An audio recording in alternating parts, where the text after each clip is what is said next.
Social media played a big role in triggering the communal clashes in the Nuh district of Haryana that erupted on Tuesday evening. Uttar Pradesh Chief Minister Yogi Adityanath stoked a huge controversy with his Hindu batenge to katenge remark. In a clarion call for Hindus to unite, the Uttar Pradesh रहेंगे नेक रहेंगे वही नेक रहेंगे बटेंगे तो कटेंगे। जब जब धर्म की राजनीति अर्ज पर होगी, जनता की अपेक्षा फर्श पर होगी और इंसानियत सिर्फ नर्स की होगी। नमस्कार, मैं शिवम सत्यार्थी स्वागत करता हूं आपका शिवम फैक्ट पॉइंट पर। आज का हमारा मुद्दा सामाजिक तो है लेकिन राजनीतिक भी। भारत में हम लोकतंत्र की बात करते हैं और राजनीतिक पार्टियां संविधान की कस्में खाती हैं। संविधान कहता है कि भारत के किसी भी नागरिक के साथ भेदभाव नहीं होना चाहिए, लेकिन क्या इसका पालन हो रहा है? हमारे संविधान के डायरेक्टिव प्रिंसिपल में साइंटिफिक टेम्परामेंट को बढ़ावा देने की बात कही गई है, लेकिन क्या राजनीतिक पार्टियां इसका पालन करती हैं? इन सवालों का जवाब खुद को दीजिए या पूछिए अपने नेताओं से जिन्हें आप सपोर्ट करते हैं।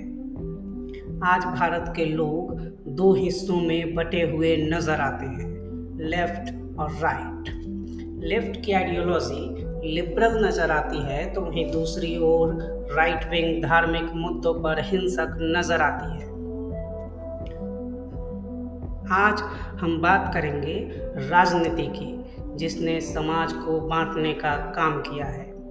आज का हमारा समाज राइट और लेफ्ट में बटा हुआ है, जिसका कारण धार्मिक राजनीतिक बयान है।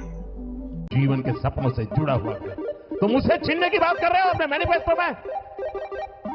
गोल ले लेंगे, सबको वितरित कर देंगे।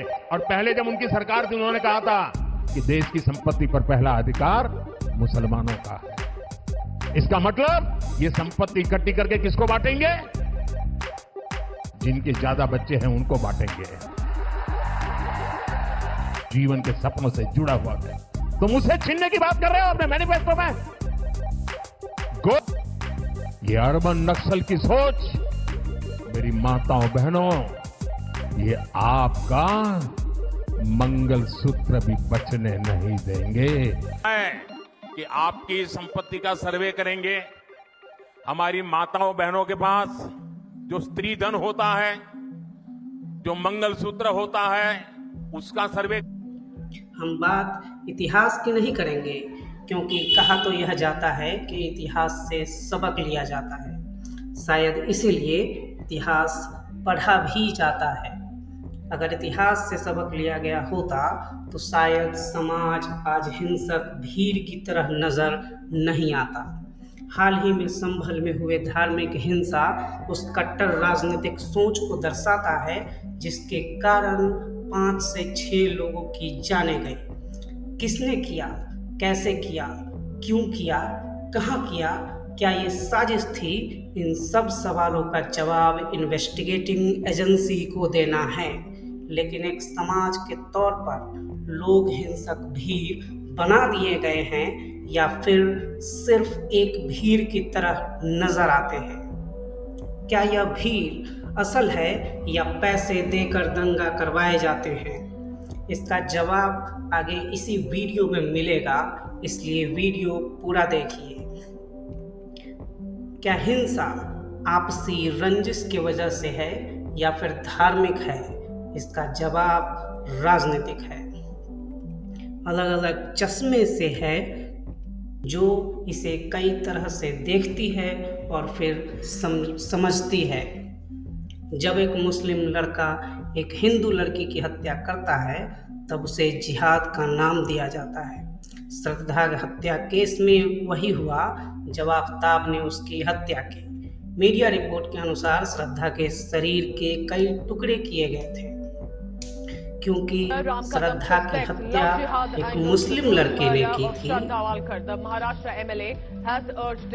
इसीलिए मेन स्ट्रीम मीडिया जिहाद के खिलाफ कैंपेन चला रहा था। There's going to be a lot of sensation in this episode. A gruesome case of murder surfaced this week in New Delhi. 27-year-old Shraddha was murdered and then chopped to death by her live-in partner, Aftab Poonawalla. The murder took a sunssunny turn. You're going to hear a lot of this word in this episode. Sunssunny number 1. Police said that Aftab stored the pieces of Shraddha's body in a fridge and disposed it piece by piece every night in a forest area near his house. Sunssunny number 2. The Indian Express reported that while the body was stored in the fridge, क्या यह media श्रद्धा के लिए लड़ रहा था या फिर उसके नाम पर हिंदू मुस्लिम एजेंडा चला रहा था? मैं यह नहीं कहता कि श्रद्धा के लिए न्याय न मांगी जाए। न्याय की मांग सही है, लेकिन हर अपराध को धार्मिक रंग देना गलत है। हाथरस में भी जब एक हिंदू लड़की की हत्या हिंदू ही करता है, तब उसे जाति से जोड़ा जाता है। यह वही राजनीति है जो हर हाल में समाज को बंटे हुए देखना चाहती है। वीडियो के शुरुआत में हमने कहा था कि धर्म की राजनीति हिंसा को बढ़ावा देती है। यह इसीलिए क्योंकि जब आप एक धर्म का बखान कर रहे होते हैं तो परस्पर आप दूसरे धर्म को कमतर बता रहे होते हैं। और जब प्रधानमंत्री लोगों को कपड़े से पहचान लेने की बात करते हैं, तो क्या प्रधानमंत्री कपड़ों से गरीबी पहचान रहे थे या उनका मतलब धार्मिक था? अगर धार्मिक था तो वह हिंसा को बढ़ावा दे रहे थे। ऐसा नहीं है कि भीड़ सिर्फ एक तरफा है। हाँ, यह सही है कि ज़्यादातर हिंसा मुस्लिम के खिलाफ हो रहे हैं, लेकिन यह भी सही है कि कमोबेश ही सही हिंसा हिंदू के खिलाफ भी है। नूह में हुए कम्युनल वायलेंस में 6 लोग मारे गए, जिसमें 2 पुलिसकर्मी भी शामिल थे। नूह हिंसा मामले में कुल 110 लोग हिरासत में लिए गए। यह खबर CNN डिजिटल के 2 अगस्त 2023 के संस्करण में प्रकाशित हुई थी। 7 दिसंबर 2022 इंडियन एक्सप्रेस की खबर है, जिसमें सरकार ने बताया है बीते 5 साल में कुल 2900 कम्युनल वायलेंस के केसेस रजिस्टर किए गए। आप मुझे बताएं, क्या फ़ायदा हुआ? हाल ही में संभल में हुए हिंसा के बाद रविवार को बुलडोजर एक्शन लिया गया। संभल में हुई हिंसा भी धार्मिक है। एक तरफ भारत में धार्मिक हिंसा पर बीजेपी और उसके समर्थक मौन हैं, तो वहीं बांग्लादेश में हिंदुओं पर हो रहे अत्याचार के खिलाफ प्रदर्शन कर रहे हैं। Hundreds have gathered near Bangladesh's diplomatic mission in New Delhi, calling for an end to what protesters say are attacks targeting Hindus in Bangladesh.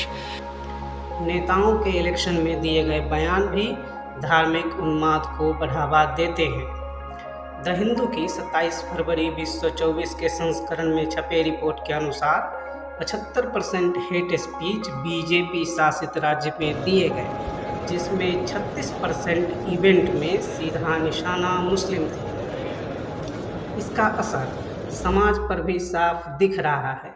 हाल ही में इल्तिजा, जो कि डॉक्टर हैं, हिंदू सोसाइटी में मकान लेते हैं। वहाँ के लोग इल्तिजा के खिलाफ केस करते हैं। प्रशासन की मदद से उनका खरीदा हुआ घर बिकवा दिया जाता है, जबकि इल्तिजा को घर खरीदने की संवैधानिक अधिकार है, लेकिन उन्हें घर बेचना पड़ा क्योंकि समाज की सोच हिंसक है। लिख कर रख लीजिए, अभी सिर्फ राइट विंग हावी नजर आ रहा है, लेकिन लेफ्ट को मानव बम बनाया जा रहा है। जब राइट विंग ठंडा होगा या फिर कमजोर पड़ेगा, तब लेफ्ट विंग हिंसात्मक होगा और यह साइकिल चलता रहेगा। यह लड़ाई 2 धर्मों के बीच की भले ही दिखे, लेकिन खून सिर्फ इंसान और इंसानियत का होता है। मलाई खाने वाले राजनीतिक पार्टियों को इससे कोई बहस नहीं है कि खून किसका बहता है। राजनीति चाहे धर्म के नाम पर हो या जाति के नाम पर, दोनों ही गलत है। वीडियो पूरा देखने के लिए आपका शुक्रिया। वीडियो पसंद आया हो तो शेयर करें और हमारे चैनल को सब्सक्राइब करना ना भूलें। धन्यवाद।